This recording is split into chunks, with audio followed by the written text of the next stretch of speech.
We've talked about the basics. Now let's talk about the interface. And this is just kind of a general overview of what is going on here. And there's really 4 regions going on here. Now, the first thing we want to play with and just talk about are the menus.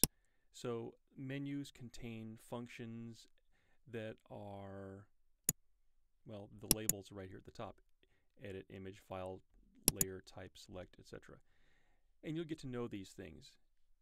The next thing is over here. Now this is probably one of the biggest areas you'll use the most, and these are your tools. Okay, now the tools is actually a panel. In fact, everything else is a panel. Once you move beyond the menus, everything else really is called a panel, but they work together in unique ways. Now, the one thing I just wanted to point out to you here, now these are all the tools you'll be working with. These guys here make selections. This moves stuff around. This chooses stuff. This chooses colors. This crops your pictures. These are typically paint brushes. These are your vector-based tools. Then you've got zooming and scrolling. And you've got color chip tools down there. You'll get to know those as we go along. The important thing here is to note how the tool panel works with this guy right over here. This is your options. Okay. Now, you might have noticed that as I was clicking on a few of those things, that whenever I click on something, all this stuff changes up here. Okay, so essentially when you choose a tool, then these are the settings for that tool. If you want to call them preferences, that's fine too. So your brush tool has brush shapes, and it sets the size, and it sets the hardness, and then you can change the shape of the brush. There's all kinds of fun stuff there. And then you've got opacity, and you've got flow, and so forth. If I were to go to the eyedropper tool, it chooses where you can pick colors.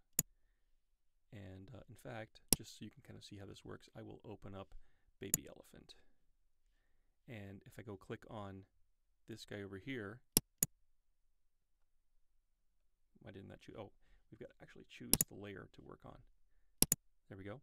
So I just clicked on that one point, and it chose a point sample to grab that pink.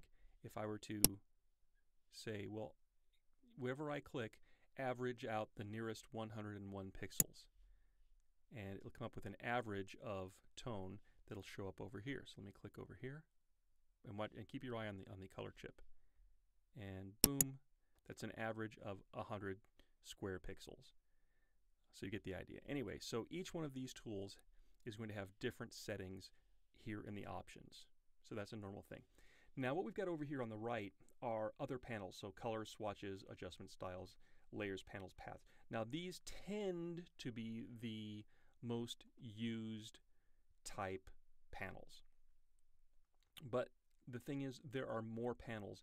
These are just the first ones that show up here. Okay, this is actually a panel here. This is for properties. That tends to work for some of your shape tools. This one here is for history, so you can go back in time and change things around. You've got 20 levels of history. We'll talk about that another time. But if you go to the window menu, there are actually, I think there's 25 panels here. So working with 3D, working with programmable actions, you've got things to do with brush and brush presets, you've got channels and so forth. And of course, remember, this is all alphabetical order. So often if I say go to this panel or that panel, just keep in mind that this is all alphabetical order. Okay, so then we've got our options and our tools, which is this stuff over here and that stuff up there, right? Application frame, that's kind of actually it's an overall. This is the way Photoshop used to look. And then they changed to this application frame thing, so it all kind of keeps the background all hidden, which is kind of nice. And what else is on here? And then it lists any of the documents that are open here. This is all in the window menu.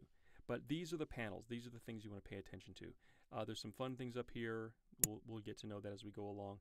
But those are the 4 basic areas: menus, then the panels, and the panels consist of tool panels, option panels, and then supplementary panels. And you're going to be working in layers quite a bit.